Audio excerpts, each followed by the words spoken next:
never slow up, no I don't take shit, I got no.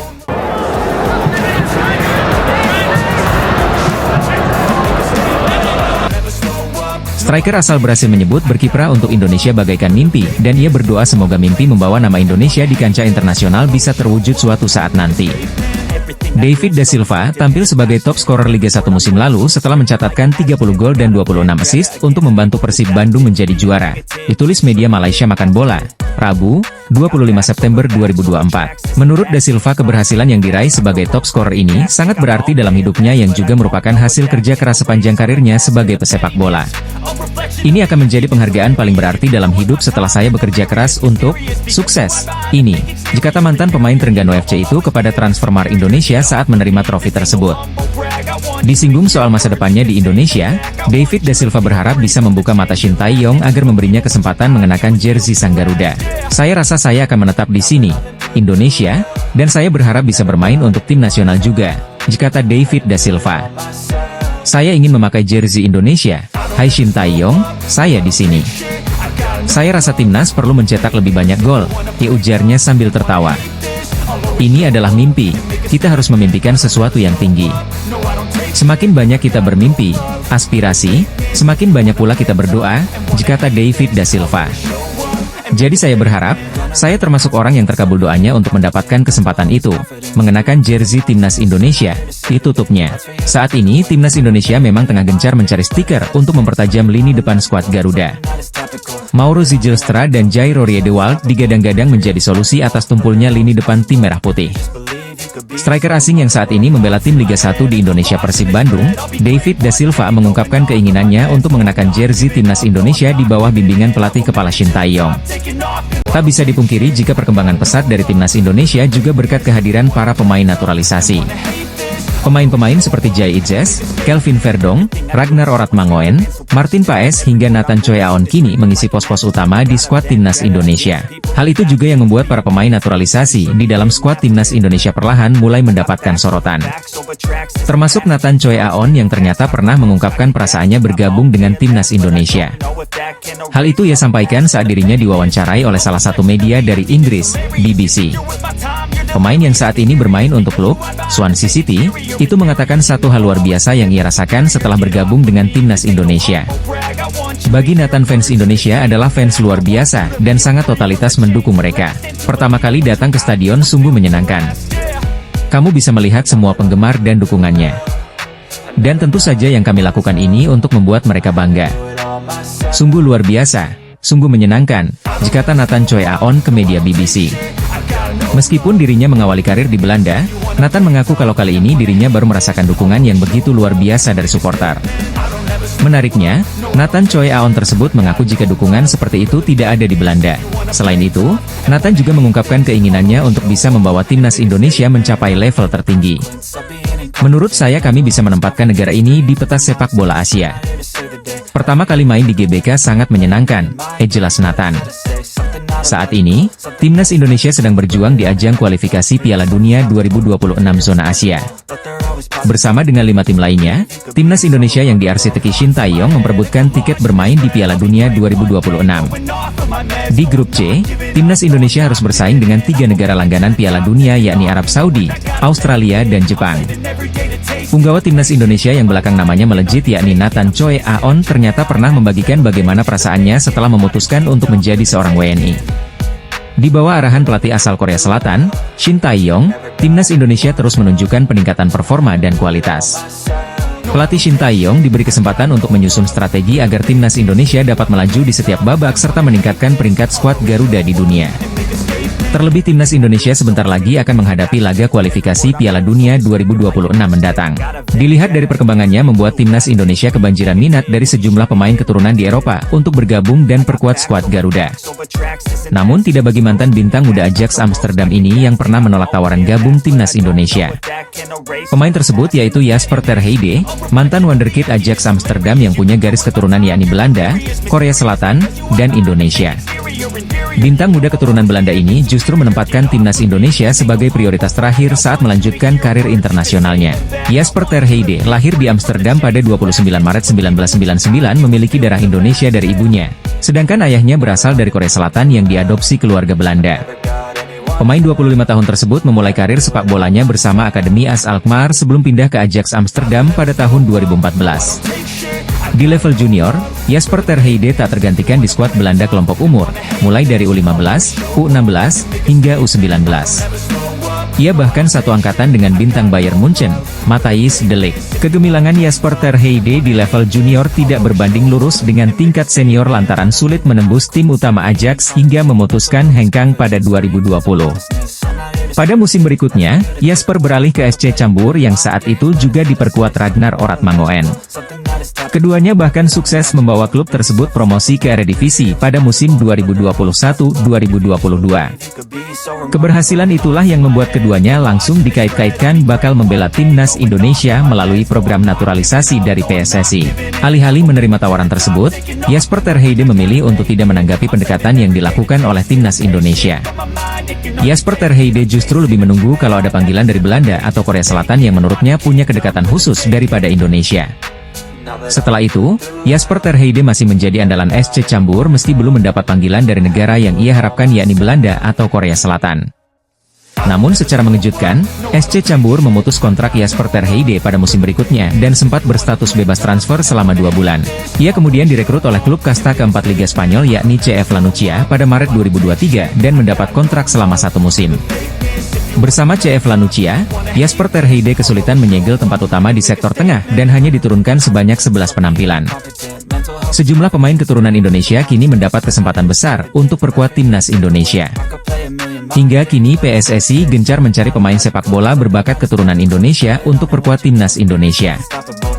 Dalam beberapa waktu terakhir, timnas Indonesia memang tengah mendapat sorotan tajam dari sejumlah pihak lantaran gebrakan yang mereka lakukan. Dari segi prestasi, skuad Garuda sedang mengalami perkembangan yang cukup signifikan ketika berbicara kiprah mereka di kualifikasi Piala Dunia.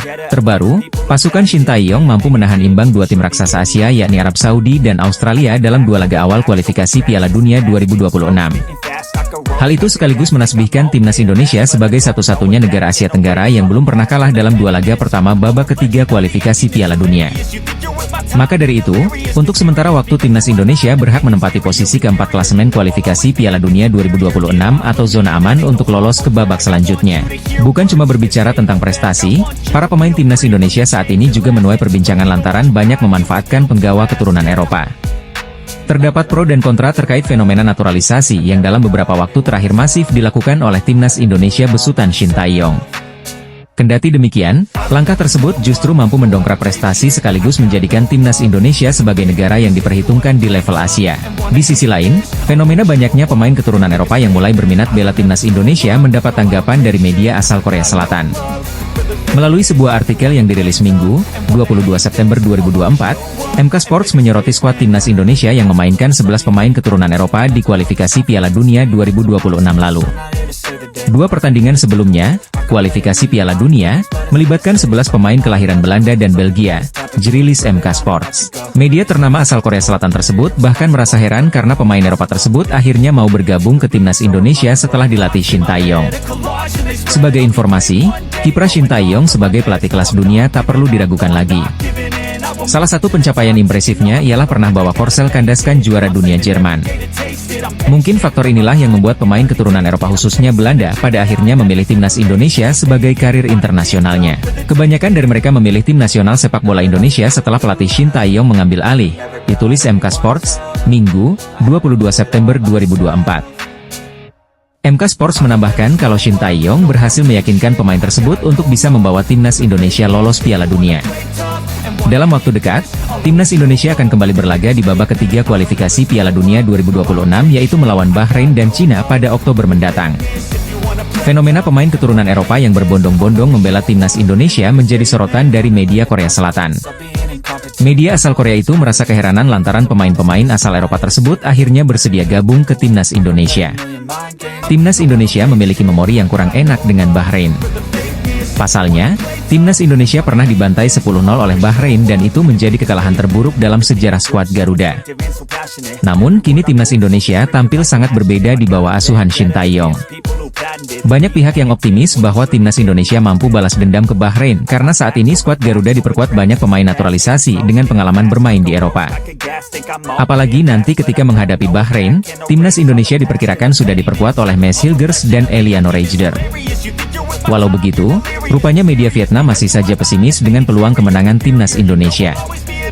Ada satu faktor yang menurut media Vietnam membuat timnas Indonesia disebut mustahil menang lawan Bahrain. Secara terang-terangan, media Vietnam Soha menyebutkan bahwa kehadiran pemain naturalisasi tak menjamin timnas Indonesia untuk bisa menang menghadapi Bahrain. Meski demikian, hal itu tak bisa menjamin timnas Indonesia bisa bernapas lega di saat bertemu kembali dengan Bahrain pada dua laga kualifikasi Piala Dunia 2026 mendatang, ditulis media Vietnam Soha. Media Vietnam tersebut mengulas bagaimana Bahrain tampil begitu baik selama babak kedua kualifikasi Piala Dunia 2026 serta kompetisi internasional lainnya. Di babak kualifikasi kedua baru-baru ini, Bahrain menunjukkan performa impresif dengan meraih 11 poin setelah 6 pertandingan, menduduki peringkat kedua grup H di belakang UEA. Di Piala Asia 2023, tim Asia Barat malah mengungguli Korea hingga memuncaki grup E. Sayangnya, tim asuhan pelatih Dragan Talaji kalah dari tim kuat Jepang di babak knockout, ditulis media Vietnam Soha. Tak hanya itu, media Vietnam Soha juga mengungkit perbedaan jauh antara timnas Indonesia dan Bahrain dari segi ranking FIFA. Pada ranking FIFA, Bahrain juga berada di peringkat 81 dunia, lebih tinggi 53 peringkat dari Indonesia. Selain itu, Bahrain juga lebih berpengalaman dan memiliki prestasi lebih baik saat mengikuti turnamen kontinental, ditulis Soha. Besar kemungkinan Bahrain mengincar peringkat 3 atau 4 grup untuk bisa lolos. Pada babak ketiga kualifikasi Piala Dunia 2026, kemungkinan besar Bahrain juga akan mengincar peringkat 3 atau 4 grup C untuk melanjutkan ke babak kualifikasi keempat. Saat menghadapi Indonesia, wakil Asia Barat pada dasarnya masih dinilai sedikit lebih baik, ditulis Soha. Para pemain Indonesia memang ingin membalas Bahrain setelah kekalahan bersejarah 0-10, sekaligus membangkitkan harapan untuk terus melaju di kualifikasi Piala Dunia selanjutnya. Media Vietnam lantas menyebutkan faktor yang bisa membuat timnas Indonesia mustahil kalahkan Bahrain. Namun, jika Bahrain bermain sesuai kekuatan sebenarnya, pelatih Shin Tae-yong dan anak asuhnya dipastikan akan menghadapi banyak kesulitan dan mungkin akan merasakan buah pahit melawan pesaing langsungnya, ditulis media Vietnam Soha. Tentunya para pemain timnas Indonesia asuhan Shin Tae-yong akan berusaha keras untuk bisa kalahkan Bahrain. Media Vietnam menyoroti peluang menang timnas Indonesia lawan Bahrain. Pada 10 Oktober 2024, timnas Indonesia akan menjalani lanjutan babak ketiga kualifikasi Piala Dunia 2026 zona Asia menghadapi Bahrain. Kemudian dilanjutkan dengan pertandingan tandang melawan Cina pada 15 Oktober. Timnas Indonesia asuhan Shin Tae-yong mengemas 2 poin dan menempati peringkat keempat klasemen sementara grup C putaran ketiga kualifikasi Piala Dunia 2026 zona Asia. Poin yang didapat tim Garuda ini setelah bermain imbang menghadapi Arab Saudi 1-1 dan Australia 0-0. Peningkatan performa dari timnas Indonesia yang berhasil memberikan hasil imbang dengan dua tim yang menjadi langganan Piala Dunia ini tak lepas dari kontribusi pemain naturalisasi di skuad Shin Tae-yong. Tercatat dari dua laga awal menghadapi Arab Saudi dan Australia, Shin Tae-yong setidaknya menurunkan 9 pemain naturalisasi di starting line-up. Untuk diketahui, pemain naturalisasi di timnas Indonesia zaman sekarang sangat berbeda dengan zaman dulu.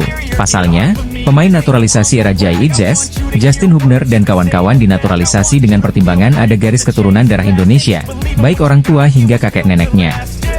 Para pemain ini sebagian besar bermain di luar negeri, khususnya percampuran garis keturunan Indonesia, Belanda. Sementara era zaman dulu, para pemain naturalisasi tidak memiliki darah Indonesia seperti Christian Gonzalez, Victor Igbonevo hingga Greg Nokolo.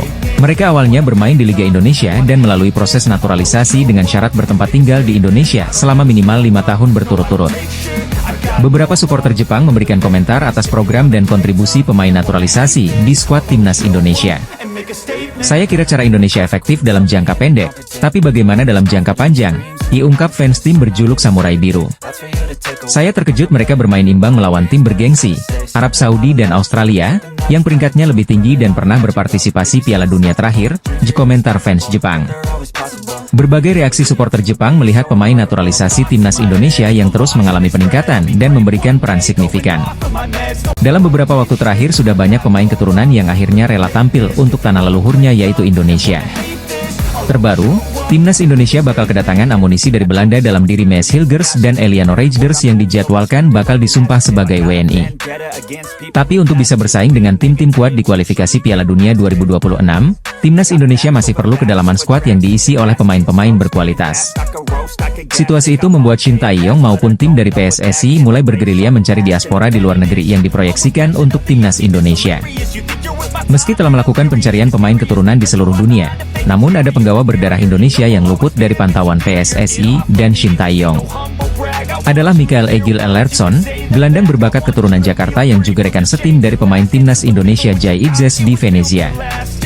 Melansir dari unggahan akun Instagram Football Indonesia pada Februari 2024 silam, Mikael Egil Elertsson diketahui punya garis keturunan Indonesia dari ibunya. Mikael Egil Elertsson, gelandang Venezia saat ini yang satu tim dengan Jai Idzes. Ia mempunyai darah Indonesia dari ibunya. Ibunya lahir di Jakarta. Saat masih kecil ibunya diadopsi orang tua bule Islandia, dan pindah ke Islandia, ditulis Football Indonesia pada Februari 2024 silam. Dikatakan bahwa ibu dari Mikael Egil Elertsson lahir di Jakarta, sebelum akhirnya diadopsi orang tua asuh dan pindah ke Islandia saat berusia 3 bulan. Hal itulah yang membuat Mikael Egil Elertsson lahir serta besar di Islandia. Ia juga memulai karir sepak bolanya di sana dengan gabung ke klub lokal, Farm Reykjavik. Pada 2018, Mikael Egil Elertsson bergabung dengan akademi klub Liga Italia Spal. Ia juga sempat dipinjamkan ke Spezia Calcio sebelum diboyong oleh Venezia. Dihargai senilai 850.000 euro, pemain kelahiran 11 Maret 2002 itu bahu-membahu bersama pemain Timnas Indonesia Jai Idzes ketika mengantarkan Venezia promosi ke Serie A. Di musim pertamanya bersama Venezia, Mikael Egil Elertsson telah mencatatkan 40 kali penampilan dengan sumbangan 4 gol serta 6 assist. Meski punya garis keturunan Jakarta dari ibunya, namun Mikael Egil Elertsson tidak akan bisa membuat Shin Tae-yong memanggilnya ke Timnas Indonesia. Hal ini dikarenakan Mikael Egil Elertsson telah menjadi andalan Timnas Islandia sejak level junior bahkan hingga senior. Ia selalu dipanggil negara kelahirannya mulai dari U16, U17, U18, U19, dan U21. Di level senior, Mikael Egil Elertsson mencatatkan debutnya bersama Timnas Islandia pada 2021 lalu. Ketika itu, ia tampil di kualifikasi Piala Dunia zona Eropa lawan Armenia. Sejak melakoni debut 3 tahun silam, kini peran Mikael Egil Elertsson di lini tengah Islandia cukup vital. Tercatat, dia telah bermain sebanyak 15 kali dan mencetak 1 gol untuk negaranya. Gelandang muda milik Venezia ini belum sempat dilirik Timnas Indonesia hingga akhirnya kini menjadi andalan di lini tengah tim nasional Islandia. Seperti diketahui, pelatih Shin Tae-yong memang masih membuka pintu untuk pemain keturunan Eropa jika berminat gabung ke Timnas Indonesia. Hal ini dilakukan oleh Shin Tae-yong dan PSSI untuk membantu kiprah Timnas Indonesia yang saat ini sedang berjuang demi tiket lolos ke putaran final Piala Dunia. Indonesia akan menghadapi Bahrain dan Cina pada bulan Oktober. Menjelang pertandingan penting ini, Shin Tae-yong bersama dengan PSSI tentu terus melakukan persiapan terbaik. Salah satunya, sampai saat ini PSSI masih terus berusaha keras meningkatkan kekuatan Timnas Indonesia untuk round 3 kualifikasi Piala Dunia 2026. Seperti yang disampaikan langsung oleh perwakilan exco-nya, Arya Sinulinga. Cara yang dilakukan dengan menambah kekuatan tim secara keseluruhan terutama dengan mendatangkan pemain naturalisasi. Sejumlah pemain-pemain Eropa tercatat telah resmi menjadi WNI dan membela skuad Garuda. Tentu bukan rahasia lagi jika grup C adalah grup yang paling disorot. Hal itu tidak terlepas dari keberadaan tim-tim kuat seperti Jepang, Australia, dan Arab Saudi yang merupakan langganan Piala Dunia. Kemudian ada juga Bahrain dan Cina yang dianggap sebagai kuda hitam, serta Indonesia yang di atas kertas cuma dinilai sebagai underdog. Meskipun begitu, nama Indonesia juga menjadi salah satu tim yang sedikit banyak mendapat sorotan. Sorotan ini tertuju pada perkembangan pesat skuad Garuda di kancah dunia, di mana perkembangan ini diimbangi dengan kebijakan naturalisasi yang dilakukan oleh PSSI. Melihat gencarnya manuver PSSI dalam rekrut pemain diaspora dari Eropa, cukup membuat para tim lawan di ASEAN iri. Sebab bagaimanapun, nama-nama pemain yang sudah atau akan dinaturalisasi adalah mereka yang secara kualitas memang sangat mumpuni. Tom Haye, Sandy Walsh, Shane Patinama, Kelvin Verdong, Ragnar Oratmangon, Jai Idzes, dan Jordi Amat adalah pemain yang secara jam terbang terbilang oke di Eropa. Kemudian talenta-talenta muda seperti Ivar Jenner, Justin Hubner, Nathan Choi Aon, Rafael Struijk, dan Elkan Bagot juga dianggap sebagai prospek cerah. Belum lagi dengan hadirnya Martin Paes yang baru-baru ini semakin memperkokoh timnas Indonesia. Bahkan, dalam waktu dekat Messi Hilgers dan Eliano Reijers juga bakal segera bergabung. Melihat line up menjanjikan timnas Indonesia, membuat tim-tim unggulan macam Jepang, Australia, dan Arab Saudi tidak pernah menganggap Indonesia sebagai tim lemah. Lebih lanjut, Bahrain menilai apa yang dilakukan Indonesia ini terlalu frontal. Bahkan menurut mantan pelatih Bahrain U23, Samir Chamam, timnas Bahrain saat ini wajib memasukkan Indonesia ke dalam daftar hitam, sebagai tim yang berpotensi mengejutkan. Pasalnya, tim yang sekarang dibentuk dengan skuad mayoritas pemain Eropa tentu sangat berbeda dari tim yang dihadapi pada 2012 silam saat mereka menang 10-0. Ditambah dengan perkembangan sepak bola Indonesia yang saat ini juga semakin baik. Oleh karenanya, Samir Chamam mengingatkan pasukan Bahrain agar tetap waspada dengan tim Indonesia karena bagaimanapun ia menganggap peluang terbesar meraih poin adalah dari Indonesia. Di round ini semua pertandingan akan berlangsung pada level tertinggi dan kita juga harus mendapat performa terbaik dari semua tim yang ada, ya ucap Samir dilansir dari BFA TV. Kita memang tidak mengetahui permainan Indonesia dan kita juga tak tahu siapa pemain yang akan dipantau karena semuanya sudah berubah. Akan tetapi kita tidak akan hanya memantau satu pemain saja karena ini merupakan permainan tim, imbuhnya. Sementara itu menurut pelatih timnas Bahrain Dragan Talajic yang meminta semua elemen timnas Bahrain untuk tetap memasukkan nama Indonesia ke dalam daftar tim ancaman. Sebab baginya jika sudah masuk di tahap ini semua tim sangat berpotensi saling mengalahkan dan punya peluang yang sama untuk menang, termaksud Indonesia. Perjuangan timnas Indonesia di round 3 kualifikasi Piala Dunia 2026 zona Asia masih sangat panjang. Saat ini skuad Garuda baru melakoni 2 laga melawan Arab Saudi dan Australia. Berhasil menahan imbang kedua lawannya tersebut, timnas Indonesia berhasil mengumpulkan 2 poin dan menempati posisi keempat grup C. Di usianya yang baru 23 tahun, Messi Hilgers digadang-gadang menjadi mimpi buruk bagi lawan timnas Indonesia. Messi Hilgers pun mendapatkan pertanyaan soal alasannya untuk memilih naturalisasi, dan tak menunggu panggilan dari pelatih Belanda, Ronald Koeman. Saya sudah berpikir soal itu dan orang-orang di sekitar saya pun demikian. Saya pikir Indonesia adalah negara besar di mana darah saya dan keluarga saya mengalir deras, kata Messi Hilgers. Dia pun mengakui bahwa mendapatkan panggilan timnas Belanda pun menjadi kebanggaan untuknya. Seperti diketahui, Messi Hilgers sempat mendapatkan panggilan untuk memperkuat timnas Indonesia U20 untuk Piala Dunia U20 Indonesia. Batal karena pandemi COVID-19, Messi Hilgers pun menunda naturalisasinya. Kesempatan inilah yang dimanfaatkan KNVB untuk memanggil Messi Hilgers. Sayangnya, pemain berposisi B ini hanya memiliki 1 caps di Belanda Junior. Messi Hilgers pun akhirnya mengutarakan lagi keinginannya untuk bermain dengan timnas Indonesia hingga akhirnya selangkah lagi dia mendapatkan paspor Indonesia. Tentu timnas Belanda sangat tertarik, salah satu sepak bola terbaik dunia, tapi Indonesia adalah negara besar dan sangat bangga bagi warga negara Indonesia main di Belanda, kata Messi Hilgers. Pemain berposisi B ini pun mengaku bangga akan debut bersama timnas Indonesia dan ingin membuktikan bahwa para pemain abroad ini bisa membawa maju sepak bola Indonesia. Induk sepak bola Indonesia, PSSI terlihat makin akrab dan mesra dengan Federasi Sepak Bola Belanda, KNVB yang membuat duel timnas Indonesia kontra De Oranje kian dekat terwujud tahun ini. Ketua Umum PSSI Erick Thohir mengatakan, pihaknya dan KNVB tengah menjalin kemitraan untuk pengembangan sepak bola Indonesia khususnya tim nasional. Erick Thohir bahkan menyampaikan bahwa pihak KNVB akan segera mengunjungi Indonesia dalam waktu dekat. Minggu depan secara resmi kami kedatangan KNVB untuk menandatangani kerjasama dengan PSSI, ujar Erick Thohir. Pria yang juga Menteri BUMN itu melanjutkan, kemitraan tersebut ditujukan untuk meningkatkan kualitas dan pengalaman tim nasional Indonesia di semua kelompok umur baik putra maupun putri. Pemain timnas Indonesia, Messi Hilgers memberikan jawaban berkelas soal keputusannya untuk naturalisasi WNI. Messi Hilgers memilih untuk tak menunggu panggilan memperkuat Belanda dengan memutuskan untuk bergabung dengan timnas Indonesia. Salah satu yang membuat timnas Indonesia bisa sampai sejauh ini jelas terletak pada kebersamaan tim ini yang begitu solid, di mana para pemain seolah tidak ingin ada di perbedaan tertentu terutama buat yang bermain di kompetisi domestik dan luar negeri. Momen-momen akrab para pemain yang sering dibagikan menggambarkan kesulitan dari tim ini. Di satu sisi apa yang terjadi dengan para pemain timnas Indonesia cukup membuat Cina iri serta khawatir. Terlebih, pasca kekalahan beruntun yang terjadi, kondisi internal tim sejuta panda itu nampaknya sedang tidak baik-baik saja. Timnas Cina diketahui merasa iri dengan kekompakan para penggawa timnas Indonesia. Hal itu terjadi karena sekarang kondisi internal tim mereka kabarnya sedang tidak baik-baik saja.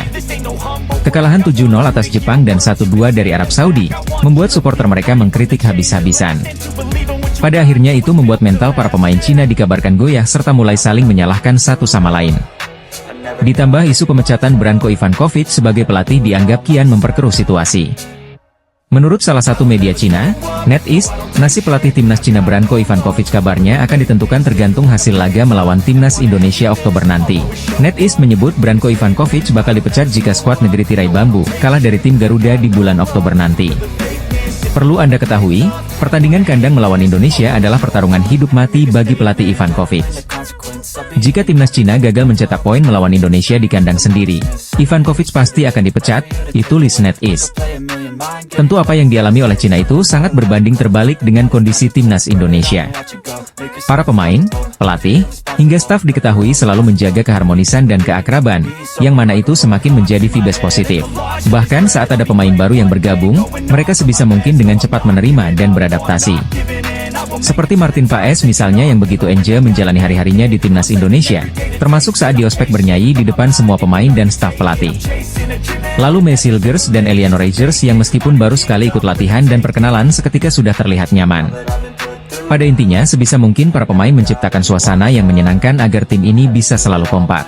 Bukti nyata kekompakan mereka adalah saat skuad Garuda menghadapi Arab Saudi dan Australia di round 3 kualifikasi Piala Dunia 2026 zona Asia.